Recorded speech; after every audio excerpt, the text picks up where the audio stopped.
आरक्षणातील उपवर्गीकरण हा अनुसूचित जातीचं आरक्षण संपवण्याचा घाट आहे।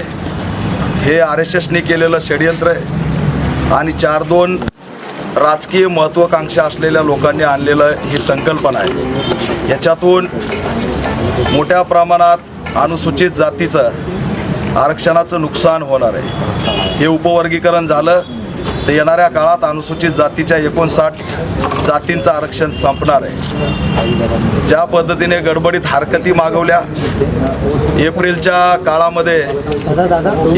काळामध्ये त्या ठिकाणी हरकती मागून हे वर्गीकरण लादण्याचा जो प्रयत्न झाला तो संशयास्पद आहे। हरकती मागवायच्यात पण कशावर मागवायच्यात?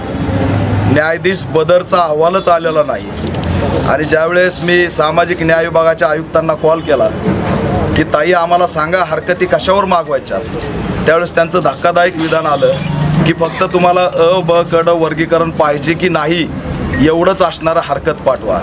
मग न्यायाधीश बदरवरती पार्टीचा निधी खर्च झाला, अहवालावरती पार्टीचा निधी खर्च झाला। याच्या आधीच त्या ठिकाणी हरकती का मागवल्या नाहीत हा प्रश्न आम्ही विचारतोय।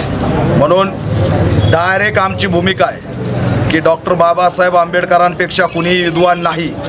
त्यांनी दिलेलं SC आणि STचं आरक्षण हेच अबाधित राहिलं पाहिजे आणि उपवर्गीकरण त्या ठिकाणी ती संकल्पना नष्ट झाली पाहिजे।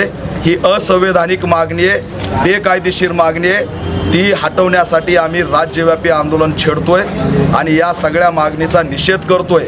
देवेंद्र फडणवीस यांना आम्ही इशारा देतोय, RSSला मोहन भागवतला इशारा देतोय की जर उपवर्गीकरणाच्या माध्यमातून आमचं आरक्षण संपवण्याचा जर घाट घातला तर याद राखा आगीशी खेळणं महाग पडेल।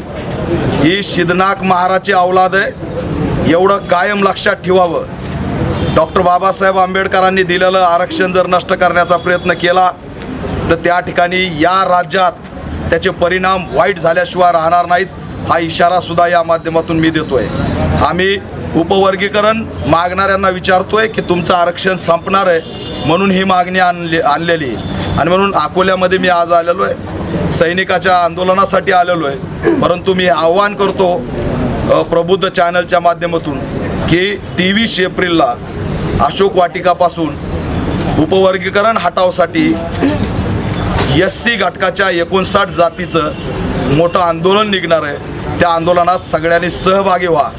उपवर्गीकरण हटाव आरक्षण बचाव हा नारा आहे। मी सगळ्या आरक्षणवाद्यांना आव्हान करतो, SCच्या घटकांना आव्हान करतो की आज जर तुम्ही घराच्या बाहेर पडला नाहीत तर बाबासाहेबांनी दिलेलं आरक्षण नष्ट झाल्याशिवाय राहणार नाही।